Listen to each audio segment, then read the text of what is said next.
بسم اللہ والصلاۃ والسلام علی رسول اللہ صلی اللہ علیہ وسلم وبعد۔ آج ہمارا موضوع ہے بالخصوص معتکفین حضرات کے لیے جن کو اللہ تعالیٰ نے یہ سعادت عطا فرمائی ہے کہ وہ ان ایام میں اپنے بزنس، کاروبار، جاب سے فرصت کے لمحے نکال کر وہ اللہ کے گھروں میں اللہ کے مہمان ٹھہرے ہیں، تو حالت ارتقاء میں ایسے اعمال کریں کہ جن کی وجہ سے جہنم سے بھی آزادی مل جائے اور نفاق سے بھی آزادی مل جائے۔ اور دیکھیے، دنیا میں انسان کاروبار کے لیے، عروج پانے کے لیے، اپنا نام بنانے کے لیے، نام کمانے کے لیے بڑی محنت کرتا ہے۔ کتنے ایسے کاروباری اڈے ہیں، وہاں پر عائشہ بیٹھے ہوتے ہیں، بزرگ بیٹھے ہوتے ہیں، وہ کہتے ہیں جی میری عمر کھپ گئی ہے اس اڈے کو کامیاب کرنے کے لیے، میں نے ان بچوں کے فیوچر کو بہتر بنانے کے لیے بڑی محنت، بڑی عمر لگا دی ہے، میری پوری عمر کی یہ کمائی ہے۔ اور واقعی ایسے ہوتا ہے، لوگوں کی عمریں کھپ جاتی ہیں کسی نام کمانے کے لیے، نام چمکانے کے لیے، کاروباری اڈا کامیاب کرنے کے لیے۔ اور آج دیکھ رہے ہیں لوگ امریکہ، یورپ جانے کے لیے مال کی بھی، جان کی بھی بازی لگا دیتے ہیں، اپنا گھر بار بیچ دیتے ہیں، جی فیوچر بن جائے گا۔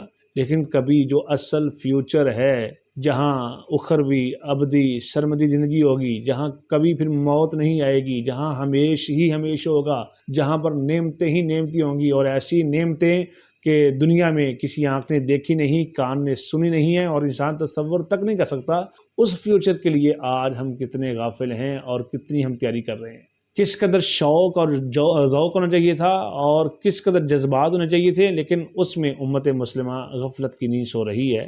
جبکہ اللہ کے نبی علیہ السلام کا ارشاد گرامی ہے، جنت تو ایسی عظیم الشان جگہ ہے، لصوت احدکم فی الجنہ خیر من الدنیا وما فیہا، کسی کو ایک کوڑے کے برابر جنت میں جگہ مل گئی نا، یہ دنیا وما فیہا سے بہتر ہے۔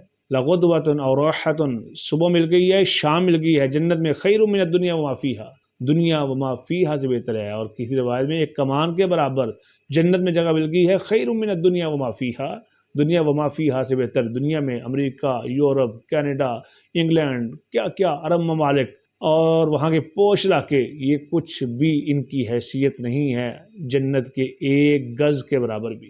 اور اللہ کے نبی علیہ السلام کے فرامین کے مطابق آخری عشرہ میں بھرپور محنت کریں، اور بالخصوص کچھ سیکھ کے نکلیں، کچھ عادت اپنا کے نکلیں۔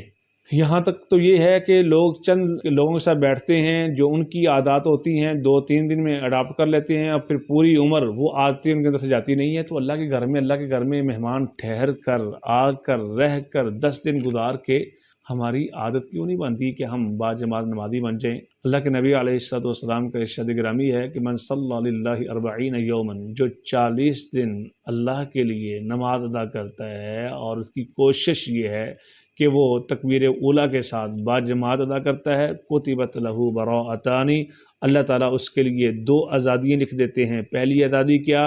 کتبت لہ براءۃ من النار، اللہ اس کو جہنم سے آزاد فرما دیتے ہیں۔ اور دوسری آزادی براءۃ من النفاق، اللہ اس کو نفاق سے بھی آزاد فرما دیتے ہیں۔ تو یہ سعادتیں ہیں، یہ خوش بختیاں ہیں، ان کو اپنائیں، اللہ پاک عمل کی توفیق نصیب فرمائے۔